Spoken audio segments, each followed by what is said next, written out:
thanks for clicking. Welcome to another Knowledge Math production. Today we're going to be doing an overview of fractions. Okay, how to reduce fractions to their lowest terms, how to find equivalent fractions, and what exactly is a fraction, just to make sure everybody remembers this is something you have to be able to work with, especially without the use of a calculator. Okay, so a fraction is a part of a whole amount. It's a part of a whole. All right, a fraction cannot be a whole number. Fractions represent parts of wholes. Again, just so that you understand and remember our definitions, the numerator is the top number. The bottom number is the denominator. The denominator tells me how many total parts the whole thing has been divided into. The numerator states how many of those parts are being represented by a fraction. So these are usually the diagrams you did when you were younger, I'm sure. To have fractions, you must have equal parts. You must work with equal parts. You can't work with a rectangle that's been divided up like this because they're not equal, but these are equal. So in this rectangle here, it's divided into 1, 2, 3, 4, 5 parts. The denominator would be 5. There are 5 equal parts here. And then the question is, how many of those 5 parts are you looking for? Are you being asked about, or are you considering? So for example, what fraction of the circle is shaded? So let's see how many pieces there are of the fraction. There are 1, 2, 3, 4, 5, 6, 7, 8. That circle has been divided into 8 pieces, and 3 of them are shaded. So the fraction here is 3/8. Okay, we're working with 3/8. 3 shaded out of 8 total pieces. So again, same thing, equal parts for each one of these circles. Okay, you folks can try these real quick, make sure that you can do them.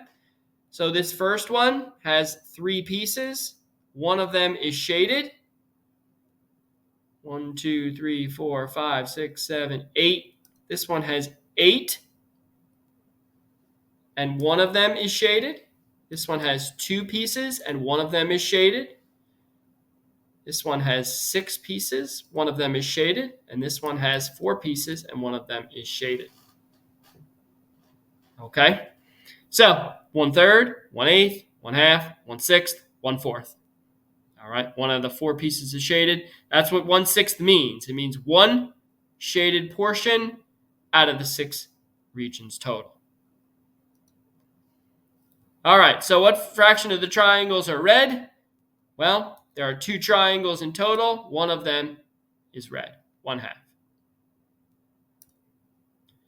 What fractions of the boxes are orange? How many boxes are there? There's 4 boxes. One of them is orange, 1/4.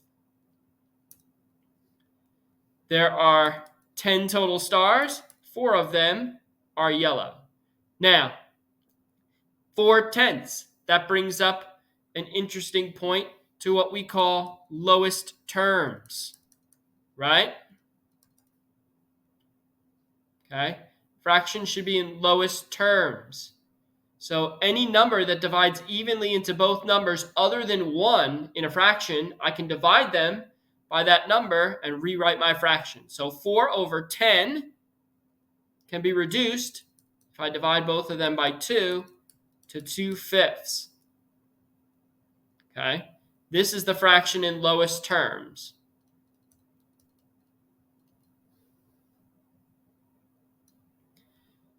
Equivalent fractions. So let's write down 5 fractions that are the same as 2/3. So if I want to write 5 fractions that are the same as 2/3, okay, what I can do is I can multiply the fraction by fancy one. So what do I mean by fancy one? Well, if I choose to multiply the numerator and denominator by the same number, 2 divided by 2, that would be 1. But 2 times 2 is 4, and 3 times 2 is 6. So that's 4/6. That's one equivalent fraction. If I go back to 2/3 and multiply both of them by 3, I'd have 6/9. That's another equivalent fraction. Go back to 2/3.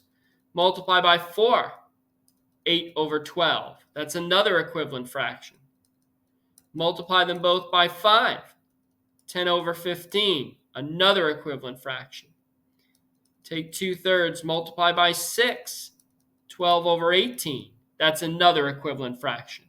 So if you want to find a fraction that's equivalent to a fraction that you've been given, multiply the numerator and the denominator by the same number, and then that next fraction is equivalent. Because if I divide or put 4 over 6 in lowest terms, I'd have to divide each one by 2 to get to lowest terms, and that would give me 2/3. It's the same as 4 over 6. Okay, so now simplify each fraction. Write each fraction in lowest terms. 20 over 24. I need the largest number that divides evenly into both. So the largest number that divides evenly into 20 and 24 is 4. That gives me 5 over 6. That's the equivalent fraction. That's the fraction in lowest terms. I know it's in lowest terms because there's no other number other than 1 that divides evenly into both of these numbers. Okay? 21 and 56. I'm looking for the greatest common factor between 21 and 56. That's 7.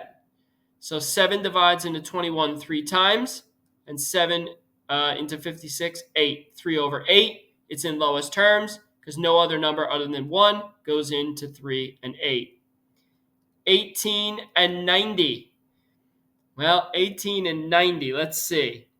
I know 3 definitely goes into both, right? Oh, 9 goes into both, right?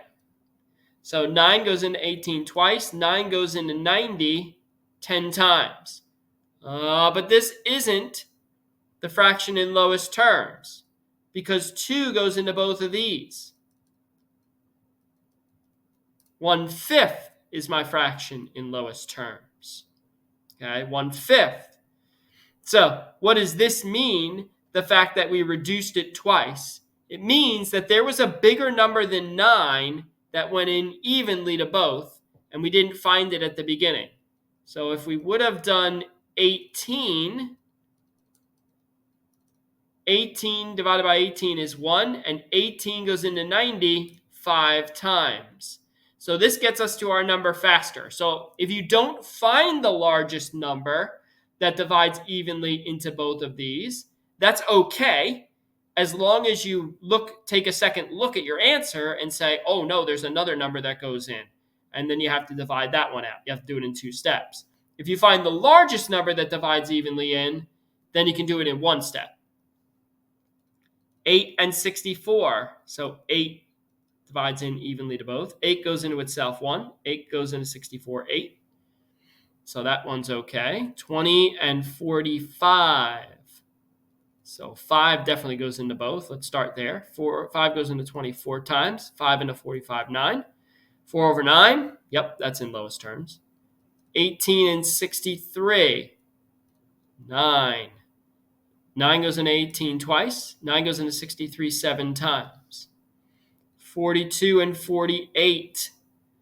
Ooh, let's see. So 6 definitely does. 6 goes into 42 7 times.